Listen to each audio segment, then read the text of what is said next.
I'm going to introduce our first panel, which is data-driven analysis. So you're going to hear from analysts across 3 different teams. The panel is moderated by Namita and Nandakumar. Namita is currently the senior quantitative analyst for the Seattle Kraken, where she uses statistical tools to inform all aspects of hockey operations decision-making. She joined the team in 2020 to help prepare for the 2021 expansion and entry drafts. Namita previously spent 2 seasons as a quantitative analyst for the Philadelphia Eagles after graduating from Wharton with a BS in economics and a concentration in statistics. She has also written publicly about sports analytics research for 538, The Athletic Philadelphia, and Hockey Graphs. Our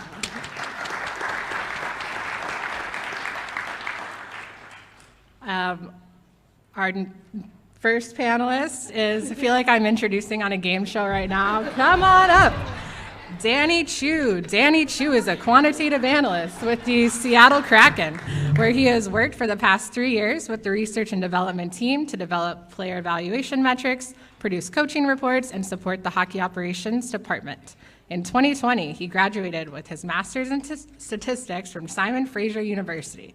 During his time at SFU, his research was focused in sports analytics with projects in basketball, football, rowing, and hockey. And a fun fact about that is I actually met Dani because I was interested in his poster at a conference about rowing statistics because I am a rower. All right, Aiden Fox, come on up. Aiden Fox joined the Vancouver Canucks front office in 2016 as the first analyst in the hockey analytics department, where he assisted with decision-making and data management within hockey operations. He is now entering his 7th season, and he is currently head of hockey analytics. Aiden and his team support all areas across hockey operations.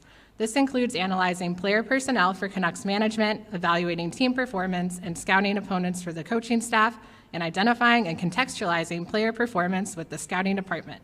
Hailing from Vancouver, Canada, Aiden completed his education at McGill University in Montreal and now calls North Vancouver home along with his wife and Bernadoodle.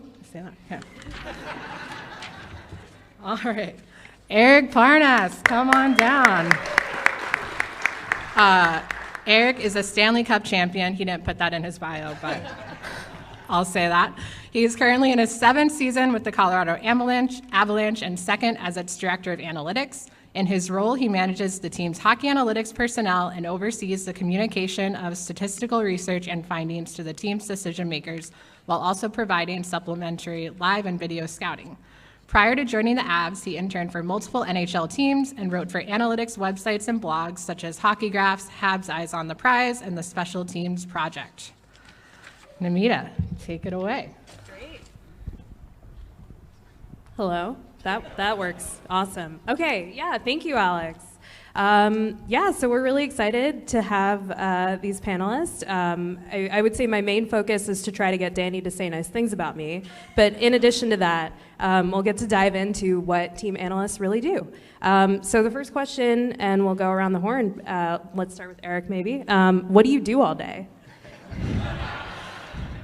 That's really the question, isn't it? Well, a lot is the basic answer.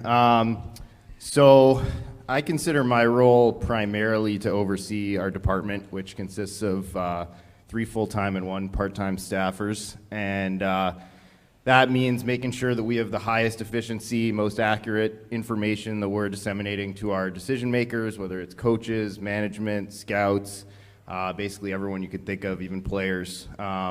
So that's really what I take pride in. But obviously within that, there's a lot of coding, there's a lot of watching video, there's a lot of meetings, conversations. Some of it's glamorous and the things you would think of, some of it's not so glamorous, but it tends to vary a little bit based on the time of year. So, if it's draft time, we do more draft work. If it's the playoffs, we're focusing more on the coaching side, but it's really dependent on, what's needed from us at the time, and managing time is a big part of that. I would say it's a similar role for myself as Arik. Part of my job is to set the strategic direction for our department, overseeing our plans, while also managing the day-to-day and making sure you're keeping up with the demands of the team, whether it's coming from the coaches or managements or questions from the scouts. There's a lot of still getting involved with programming and coding and working on new research ideas. And then a big part of the job too is communication. Communicating your results and your insights to people that need it. Personally, my role can also involve a lot of meetings, discussions about roster decisions, the implications of that, what our options are, and strategic kind of direction where our team might head in the future. Yeah, and so I do a little bit less of the managing, but yeah, a lot of coding on the day-to-day, but a lot of conversations about how to build models and how to push our player evaluation stuff forward. And I'm not smart enough to do the amateur stuff, so Namita does a lot of that. But we work together, on the pro stuff, and I do a lot of coaching stuff and stuff with our AHL team. And so yeah, that's the day-to-day. Yeah, that segues into kind of my next question, which is, I know you guys do a little bit of everything, but if I had to kind of push you in terms of like analytics can really help every facet of an NHL team. So we're talking pro and amateur evaluation, contracts, coaching, all sorts of roster decisions, in-game strategy, sports science, the list goes on. But if you guys had to really say like, what are the biggest areas that you guys focus a lot on or think have an especially large impact in terms of analytics and how it can help, kind of what would those be? I could start on that. I don't want to be lame, but I think it's a bit of everything. And part of that is that the challenge of hockey is that you're facing so many different questions and obstacles each and every day. And part of what our departments have to do is be prepared for that. You can't spend too much time being behind the ball on questions. You always have to be thinking ahead and having that information available, so when you do get the questions, you're able to support and give information to all the decision makers so that they have as much information as possible at that moment. Go ahead. Yeah, just to add to that, like I think the times where there is a discrepancy there, there's two that I can think of. One is dependent on the time of year, kind of like I said, that there are times when it's more draft focused, more pro evaluation focused, more coaching focused. And then certainly also depending on the size of your department. Now Aiden and I are in positions where we have staffs underneath us who may have specialties or take on particular roles, and we may have particular specialties. When I started, that certainly wasn't the case, and so it was very much catered to what time of year is it. If it's about to be the draft, it's all draft and nothing else is getting done. Or in my case, when I started, we weren't a very good team, so it was especially focused on the draft because we knew that that was going to be the most important thing to help us get to where we ultimately wanted to get to. Whereas, spending that very limited time on the coaching side, might help get you a couple points in the standings, but ultimately that wasn't going to give you as big of an advantage long term as what we could get building up the infrastructure. Yeah, I think you guys took the generalist point. I personally love the play evaluation side and the contract evaluation side. I think that stuff's really cool for me to work on, but I think to the generalist point, like something that we focus on as a department is just making everyone's lives easier, whether it's scouts, whether it's strength and conditioning, whether it's video, whether it's coaching staff. Like all of those facets of the organization need help, and to get buy-in, you can do a lot, but personally for me, I like the player evaluation stuff. Yeah, and as Dani alluded to, I'm an absolute just draft sicko. I love it every day, all the time, even right now. I said smart enough, but it's also crazy enough to do it, so. So this encompasses so many things, obviously. So what's a part of the job that either you didn't expect or never really thought about as mattering before coming to a team environment? And maybe we'll start with Dani, since you started the latest.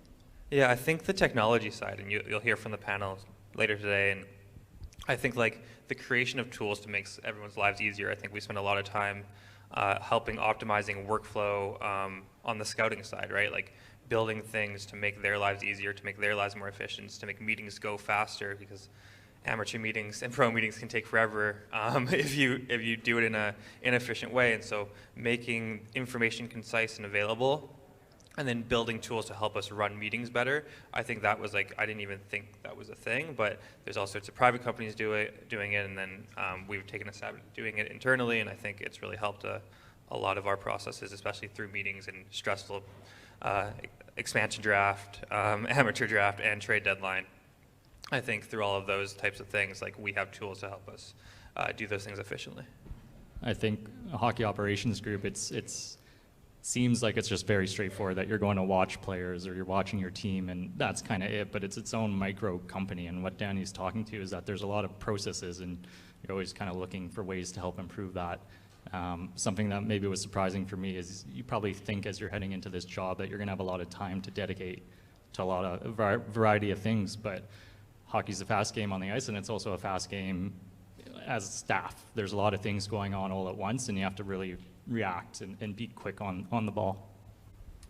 Yeah, I can give sort of a more general hockey answer, and that's I never really thought a lot about the minor leagues. I think as a fan of an NHL team, often you think about your minor league team as out of sight, out of mind until they give you a good player, and then you're happy about it. But I think once you work for a team, especially for a stretch of time, and especially also when you have a minor league team that's close to your NHL team, like ours now is in Colorado, you really get invested in that, and it really becomes more than just, you know, a feeder stream of players. It becomes a whole other staff that you're working with, that you grow attached to, a whole group of prospects that you may have been involved in drafting or developing, and a team that you care about wins and losses.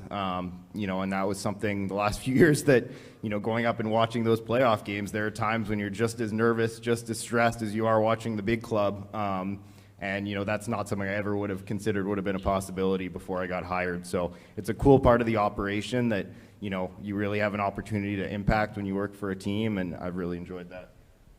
Awesome. Okay, so this all sounds super cool. So we're going to step back a little bit. What's a very uncool thing that you guys have to do?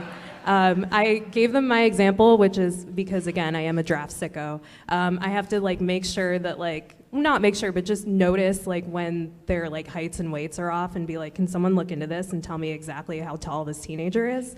So that's my answer. We'll start with Dani. Yeah, I think it sounds, like Namita says, it sounds really cool. At the end of the day, it does become a job, and so I think, like, when I recommend people or people ask me questions like, oh, how do I get into hockey analytics? You also have to love the analytics part of it. You have to like the coding and you have to like the modeling, because that's what most of your day is, and sometimes it sucks. And sometimes it's hard, and sometimes, like, you've got a bug in your data pipeline, or you've got an edge case you haven't accounted for, your model's spitting out results that you're not expecting, and it's just stressful. And so I think, yeah, just kind of that, like, day-to-day workflow of, when things pop up that maybe are not the easiest to deal with, that's when things become work again. But at the end of the day, like, it's helpful to remember you're doing this in a hockey context for a hockey team, and you have to go to the game afterwards, and so it all makes it worth it. But sometimes, yeah, the work of it is uncool. I was a similar thought line. Like, there's a lot of tedious tasks. Like, the job's not a glamorous one, and you have to enjoy living in the details and every day come in and be excited to do that. It's not always about the on-ice product at the end of the day. You have to make sure that you're okay looking at different data sources with names mismatching of the same player and correcting that and figuring out where it went wrong. So. Yeah, I mean, similar. Any kind of debugging. I mean, there will be days where I spend all day coding and I haven't got any closer to what I was trying to do than when I started. You know, those are the bad days when you really you go home unsatisfied. But, you know, oftentimes you sleep on it and the next day you figure it out pretty quick. So you get by those days in a hurry. So it's usually not that bad. But like these guys said, you got to be prepared that it's not all going to be glamorous. And also expenses. They're not fun. Okay, and then we're going to go positive again. We're going to start with everyone sharing a work highlight. You definitely go last. We'll start with Aiden this time. Yeah, I'm glad I don't have to go after Arik. You know, I think for anyone that works in NHL's front office, maybe the first time that you're involved with a player acquisition, whether it's like a trade, a free agent, a draft pick, like those are really exciting moments to have your thumbprint on that and impact that. But you know, maybe now in my role currently, it's watching my team have those opportunities too, and that's like a little bit of a win every day, seeing them have an impact and the work that they're doing. Yeah, I mean, we came into such an incredible situation where we have so many firsts. So whether it's the first time we walked in this arena, the first time we walked into KCI, or the first time that our first win, or like there's just so many firsts along the way. But I think expansion draft has to just be like the coolest experience just to be a part of, to work all that time up to that moment and then see all those names released live and be there when things were happening over those 3 days. Like, it was just an incredible time, and so it's a once in a lifetime experience. And yeah, that's definitely the highlight. Okay, now you're allowed to speak. Yeah, so I don't know if you guys are history buffs. Had a pretty big one last year. Yeah, I mean, obviously, winning the cup is obviously, a huge highlight. I think the coolest part, though, and this wasn't maybe what I was expecting about it, was to be able to share it with all the people that you work with, all the scouts, all the staff, our department, to share those moments together, and not just winning, but the moments along the way, whether it's winning a round, winning a big game, even just having something that we advocated for work out. All those things are special. And then also just seeing how much it meant to the people of our city and our state, to see them go through that after, a lot of them growing up not having won. That was really special to see as somebody who's not a Denver native and who had never seen my childhood team win a cup or anything like that. Like, to experience that citywide euphoria was pretty special. So that was probably the highlight of it. Awesome. And then piggybacking off of that, now that you've done that, like, what's the point? Like, how do you, what motivates you more generally? Is it just like trying to get that other cup? Like, what does success look like and what pushes you forward? Yeah, I mean, there's a couple of things. Like, one is that, having that feeling and that success, you just want it again. Like, the players always talk about that, and it's totally true. Like, it's so special, and you just want it again. Like, we're all selfish about it. We're like, no one else gets that. We want to have it again. But I think as far as, personal objectives or objectives for our department, like, and I think this is important for every team, is like, we can't, as analytics people, purely judge our success on Stanley Cups, because there's so much of that's out of our control, and that's true of basically anybody that works in hockey. I feel, especially in my role as manager, that, I evaluate myself based on the efficiency of our department, what we're able to produce, how well each member of the department produces, communicates information. And so when I feel like our processes are really good and we're getting that information out in a timely and efficient manner, and it's helping us to make good decisions, I certainly get satisfaction out of that. And so, on a more microscopic level, that's sort of what I look at on a day-to-day basis. It's a similar idea for myself, but I think, there's a lot of on-ice success that you're aiming towards, and that's what you're trying to help your team do. But within our department, we're trying to find everyday wins, and that can be as simple as finally making line of code work that you've been stuck on, and you got to debug and you got to figure it out. But it can also be, identifying something in a pre-scout for your coaching staff and seeing it in the game and at work and lead to a goal. Like, those are all great little moments that you can kind of align and set up, and those are little bits of success every day.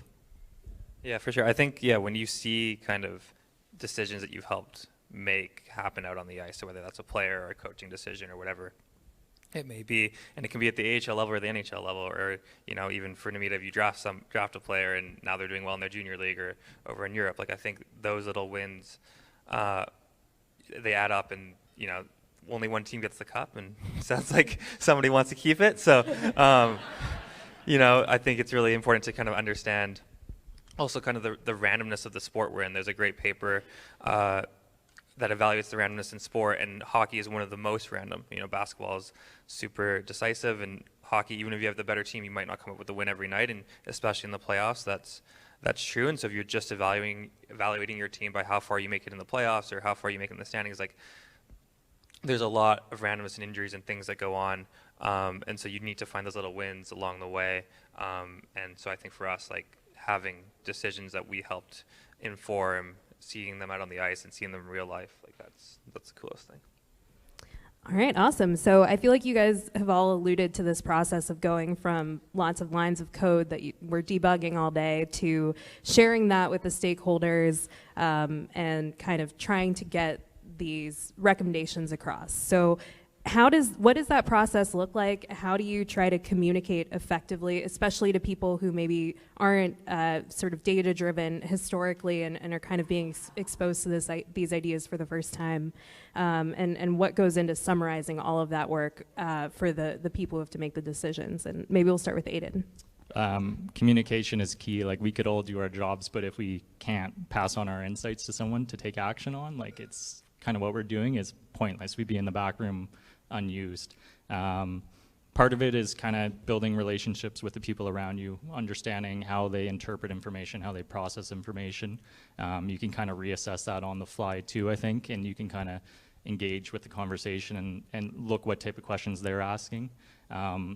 A lot of times it's also reflecting and realizing how much time does the stakeholder that you're talking to have in that day. They might be responding to 10 different things that are on fire, and you might have one line that you can tell them. You might have 5 minutes. You got to change kind of the conversation that you're having with them in that moment. Our department places a great deal of emphasis on like visualizations, communicating information from complex data sets, models, taking those results, and then turning it into something that's easy to understand. And that could be even as simple as the way you're ordering your columns in a table, so that when someone's reading something, they're more likely to see something early on in the table and you want to put that there. It could be the way that you're designing your charts or your information to make it easy to interpret. And everyone's a different, has a different way of learning and understanding things, and it might be that video might be more effective. So you kind of have to cater and change what you're doing and simplify it for people. All right.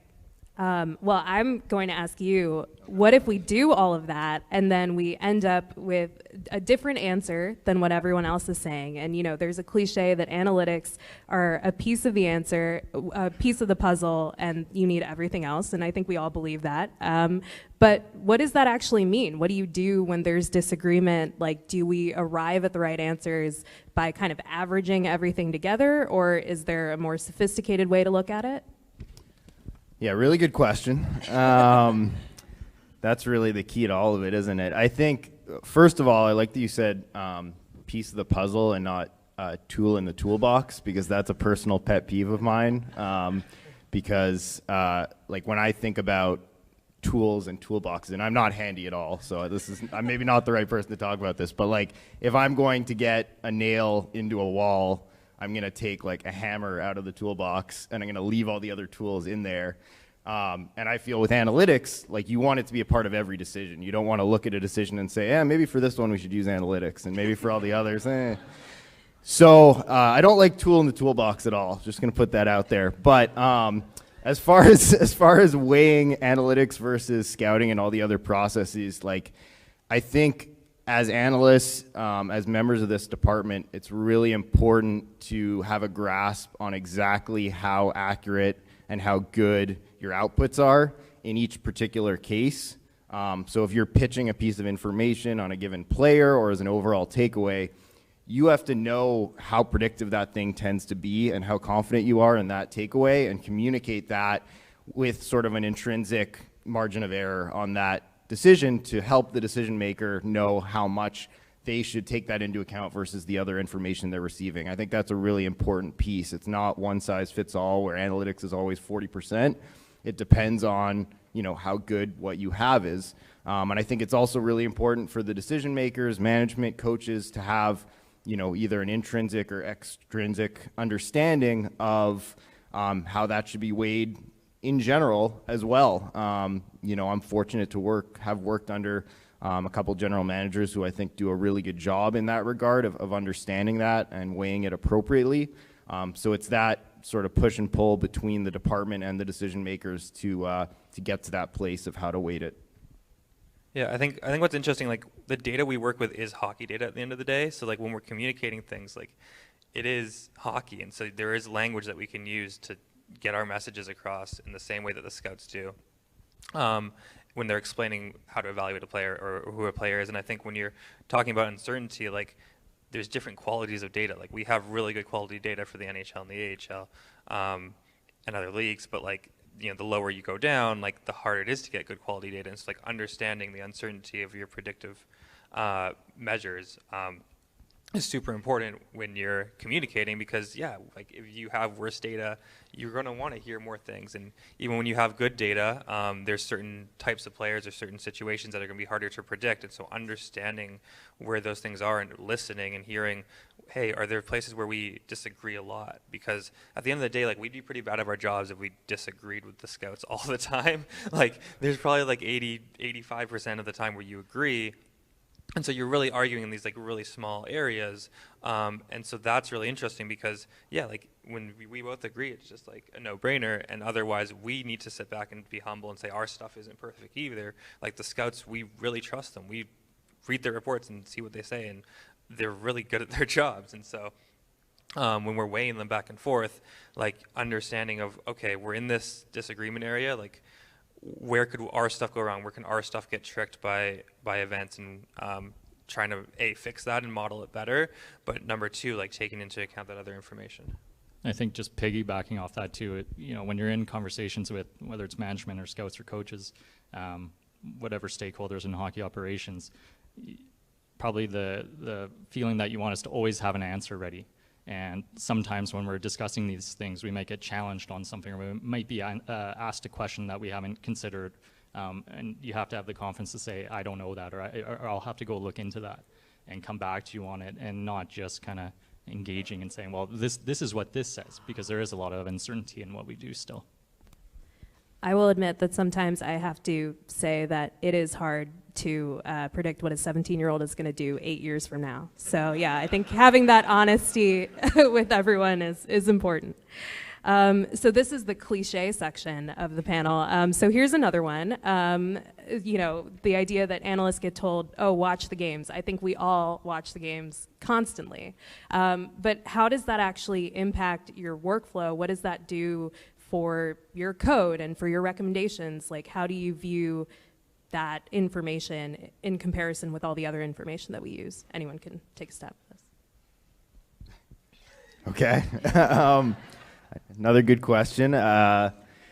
Very difficult is sort of the easy answer. It's really tough to figure out how to implement viewing players versus the general work we do in terms of the analytics. I think that there does become a point where you become a good enough scout that you gain more from adding scouting information of your own to your analysis than you lose by introducing that kind of subjectivity. But you have to be really honest with yourself about when you reach that point and in what situations you're at that point, because you're in a lot of danger of messing up all the hard work you put in by, eliminating those views based on watching a few shifts of a guy. So it's a really tough thing to manage. And it's tough for all of us because I think, especially for most of us, we were all hockey fans before we were people that coded and did all that stuff. So we intrinsically want to watch hockey and understand that and implement it into what we think. But I think it's actually a really important skill for people in our position to be reserved with that and not get overconfident in what we can bring, because a big part of our value is sort of the objectivity of the analysis that we bring on the coding side. I mean, I think there's a couple parts of this. Like, we all have cognitive biases, and so sometimes when you're watching the game, maybe you can catch yourself, from some of the work or the analysis you've done and say, wait a minute, like, I'm falling into some traps that I shouldn't be.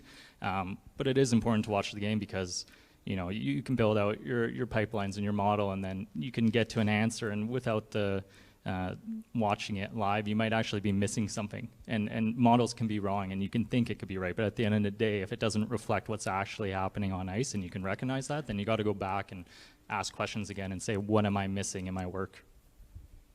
Yeah, I just think it helps inform how we model, and it can raise interesting questions, like watching the game, talking about the game with people can raise, like, oh, like, how is that player accomplishing things on the ice? Are we capturing that in our models? Are we capturing that in our data? Is it something that we need to consider changing? And so I think, like, having those conversations and being able to watch the game and then have an informed conversation with scouts, with management, really helps us find places to improve ourselves. Yeah, I like it a lot, and it's just sort of an idea generation mechanism. Like, when we're watching our team, we're always thinking about, what is is what we're doing right now optimal? Is there a way that we can use data to figure out the answer to that?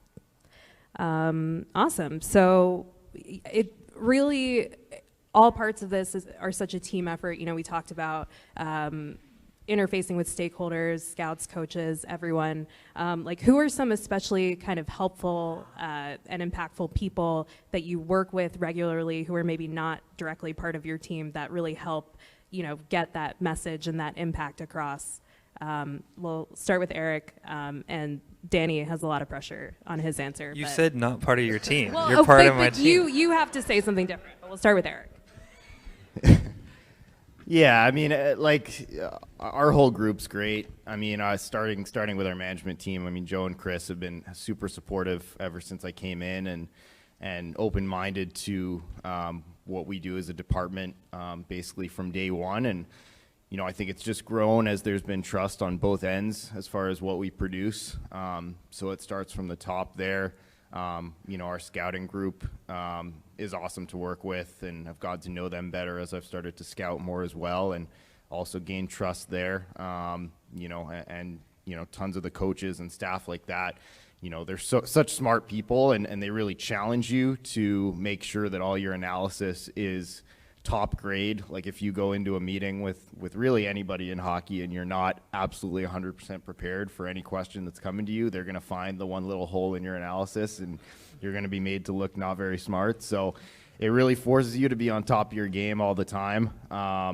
You know, and then obviously, you know, you said not our team, but our team is so great. Our department with what we do, you know, we have 3 phenomenal people that work with me, Dawson, David, and Quinn, who are just absolutely top grade in their various roles, and you know, make my life easy on a daily basis, and I'm proud of what we've done together as a group.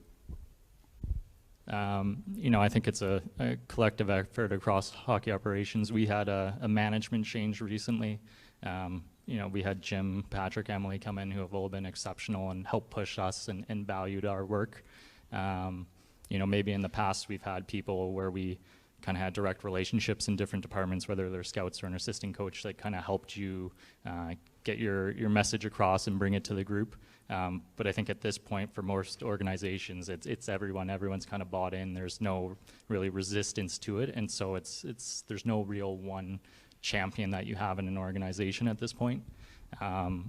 You know, echoing the thoughts, like, I work with a tremendous amount of great people, and Martin, Miles, and Ryan on my staff.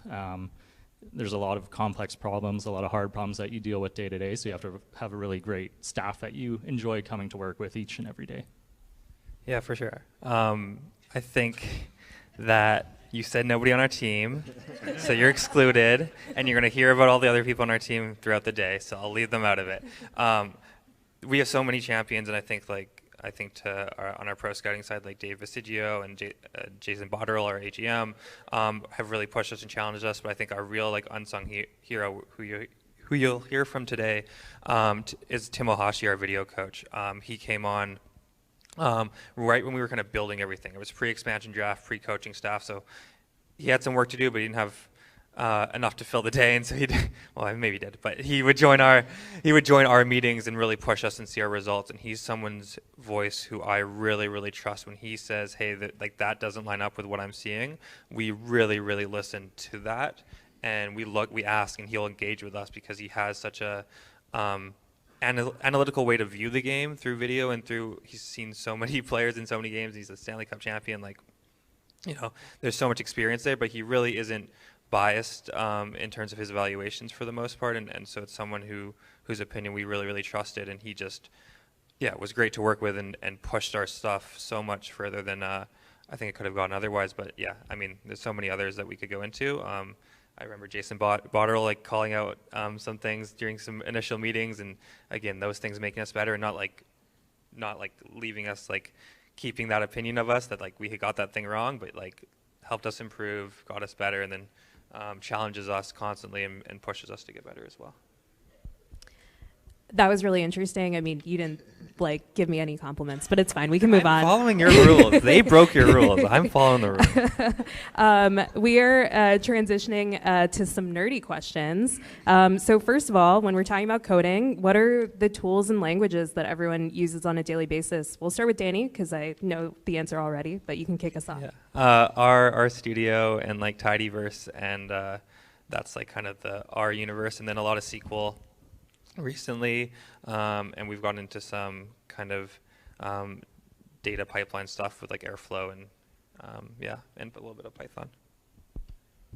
Our group codes primarily in our studio, so similar kind of there. We also, just to add on some different things that you didn't mention, we use GitHub for versioning control, but similar ideas. Yeah, all similar stuff. We're in our family as well, and at least for now. And SQL, GitHub, AWS, all kinds of stuff like that, Shiny. So yeah, all similar stuff. I should say support logic data. It's great. Yeah, actually being an R enthusiast was like a condition to be part of this panel, so yeah.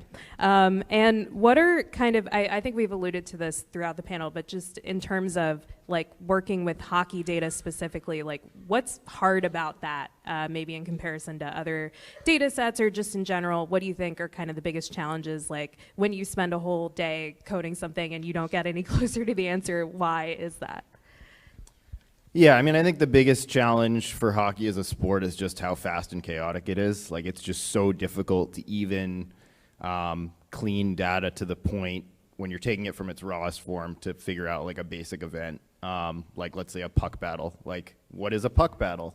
That can take years to figure out. So things like that are very difficult. On top of that, you've got a lot of collinearity with guys being on the ice with the same guys and trying to sort out, okay, we know this happened when this group was on the ice. Who was responsible for that? All those kinds of questions are, difficult in all sports, but I would say probably especially difficult in hockey with the context that we're dealing with. I think on top of that too is a lot of the most important events that we want to study are really rare. And the more you slice your data, the smaller you make it. There can be a lot of misleading results and conclusions that you can draw from that. So it's really difficult, and you have to be certain of what you're doing with the data that you're working with. Yeah, I think to your point about collinearity, like it's observational data. Like we're not running random experiments on the players, and it's even if we want to experiment, you're not doing it. Yeah, it's tough, and I think. I think like Micah at my first hack had a great explanation of he would love to take all the players in the NHL and bring them to the Swiss Alps and play them in all sorts of different combinations and figure out who's good and who's not. And you can't do that, unfortunately. So that's one of the biggest issues, I think. And just also kind of like the play-by-play sequence of data. Like you're not getting kind of like this one row per observation of like you would in kind of a stats class if you just got a CSV of stuff that you could just throw into a linear model. Like you really have to aggregate that play by play, and so there's a very unique way that goes across all sports, whether it's football, basketball, hockey, of like the sequential data analysis and how different rows relate to each other. And so I think that is like very unique to sports. I don't know how often it happens in other industries.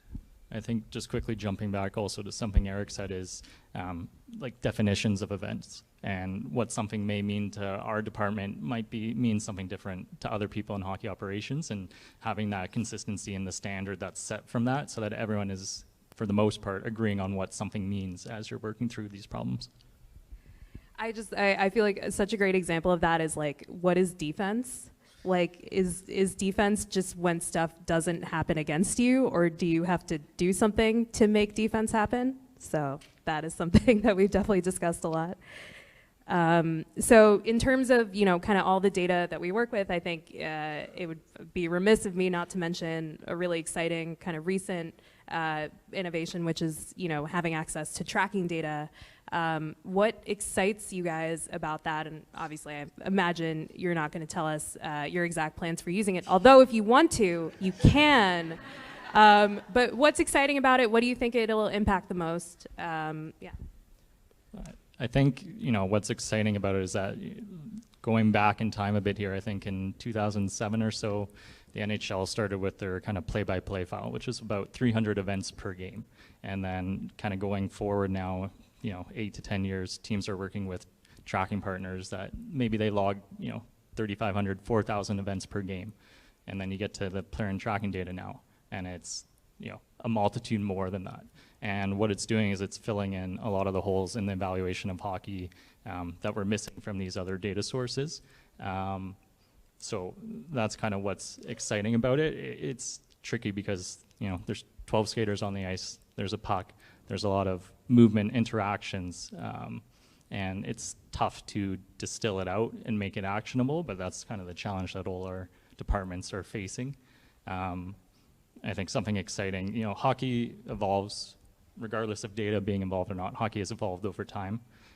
It'll continue to evolve over time, and what we're trying to do is use these new data sources to help influence that, and especially for our own individual teams, try to give us a competitive advantage and shape what that looks like moving forward.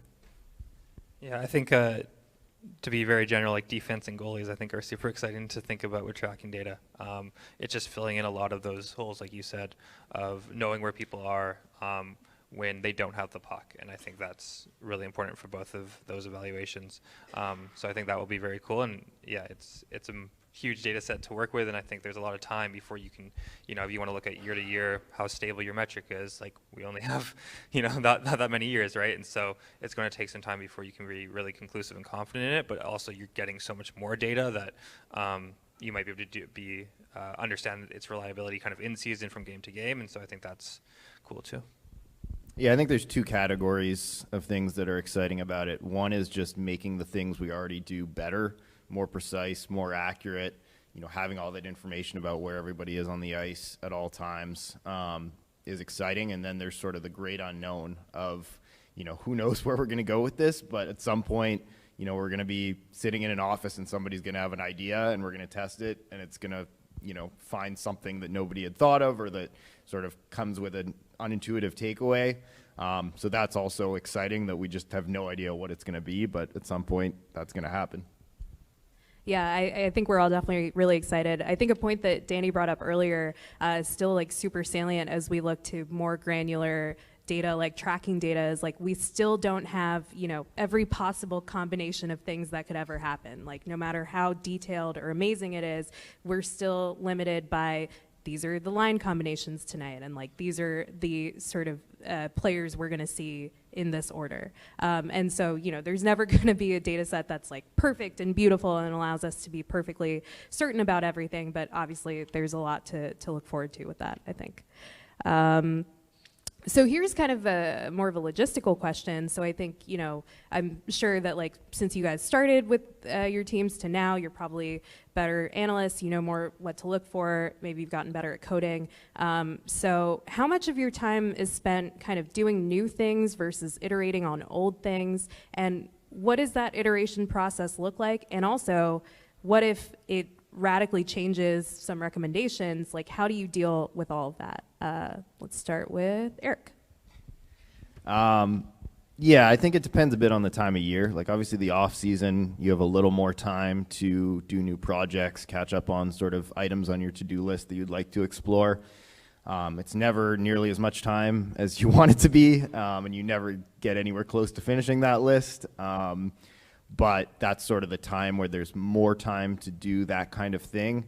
As far as if you come up with sort of contradictory ideas to what you've seen in the past, I mean, I think you hope that the more you do this, the more you've been working with a team, the less that happens at a seismic level.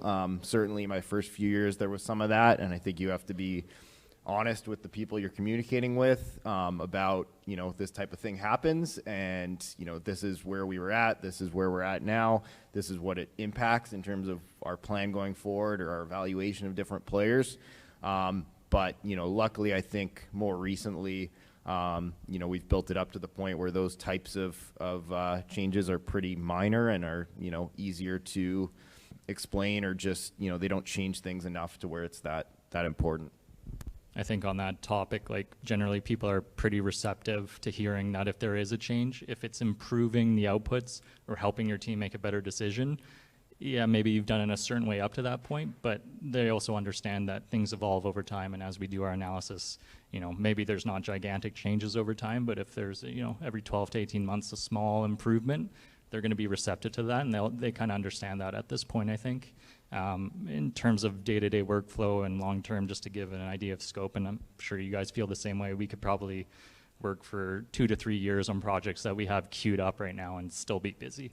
But there's a lot of day-to-day tasks and responsibilities that we have to people in the hockey operations, and you kind of balance delivering on that to make sure they have what they need, but also kind of researching new problems as you can. And as Arik alluded to in the off-season, maybe have a little bit more wiggle room to spend towards research. Yeah, I don't have a great answer because we've never been wrong before, so I don't know how to. No, I think we were so lucky, pre-expansion draft, that we didn't have games going on. We went to Sloan, and everyone from basketball to hockey to whatever, they were all we're so jealous. You're just no games to worry about, no post-game reports, no pre-scouts, and we're just we knew we were lucky, but we didn't know how lucky we were to have that time and to be able to make mistakes before decisions had to be live. I kind of spoke about Jason Botterill calling us out on some stuff, and yeah, if we had made a recommendation at that time with that model, I think we would have been pretty upset with it. But we were pretty lucky that we had kind of that lead up time to work through a lot of the issues that we initially had, and now we're super confident in a lot of stuff that we do. Again, it's never perfect, but there was always things that we're talking about changing, and oftentimes there's discussions that are just okay, we think there's something here, but we don't know quite how to address it yet. So let's leave it there until inspiration strikes, and then inspiration strikes, and we go through and do it. So I think, yeah, no, it's we were lucky during that time, and now that we're kind of iterating on things, the seismic changes are a lot less because I think we're more accurate. I will say too, if you kind of present it as we changed a thing and now it agrees with you more, people love that. So yeah, we listen to your feedback and now we agree with you more, and it's a pretty easy sell. All right, so I think we'll finish up with a couple of just sort of individual questions for everyone. So we'll start with Aiden. You kind of alluded to this, but throughout your tenure with the Canucks, you've worked with a lot of different maybe not a lot, but some different GMs and coaches. And so what kind of goes into making good impressions, showcasing the value of analytics, kind of really showing here's what we do and here's how it can help you?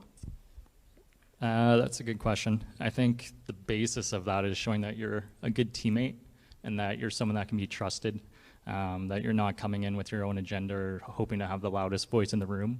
An analytics department at the basis of it is a service department for a lot of different areas of hockey operations.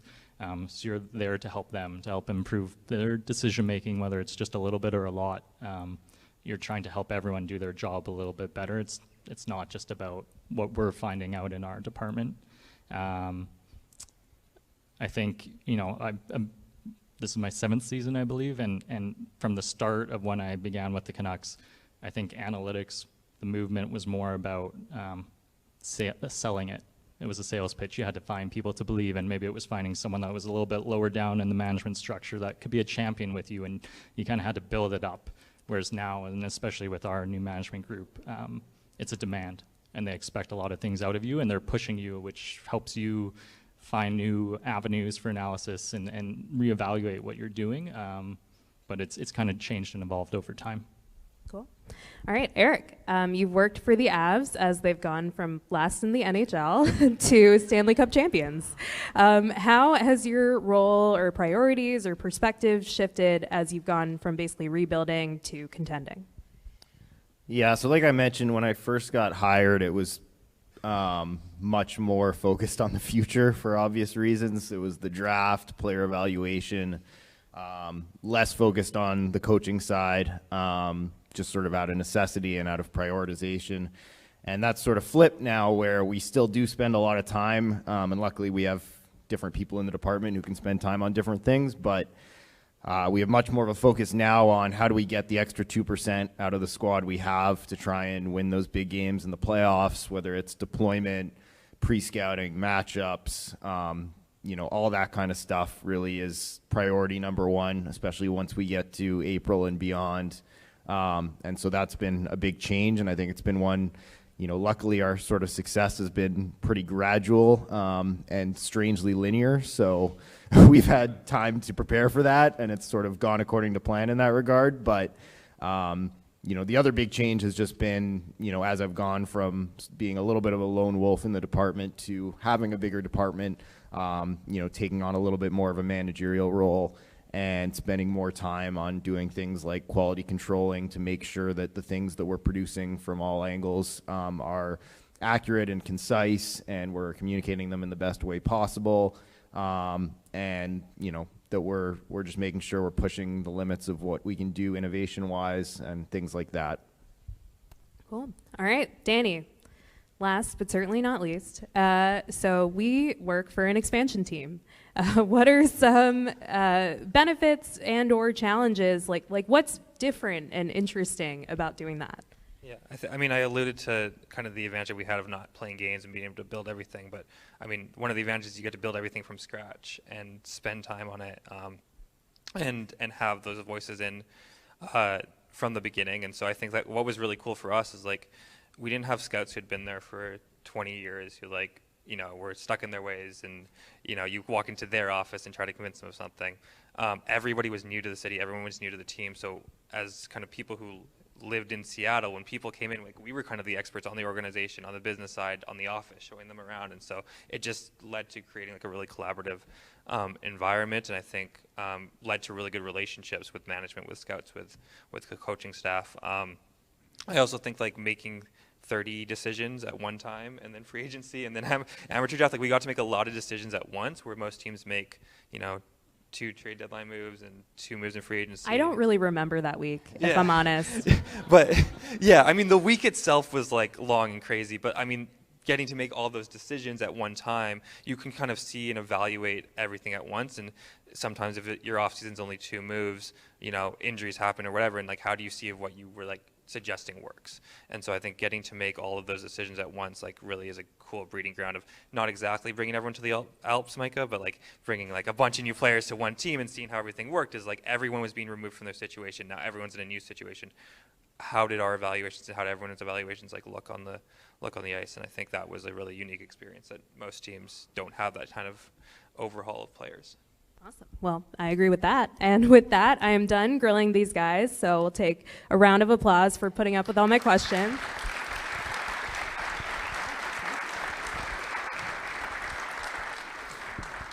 And thanks, Namita, for hosting. Okay.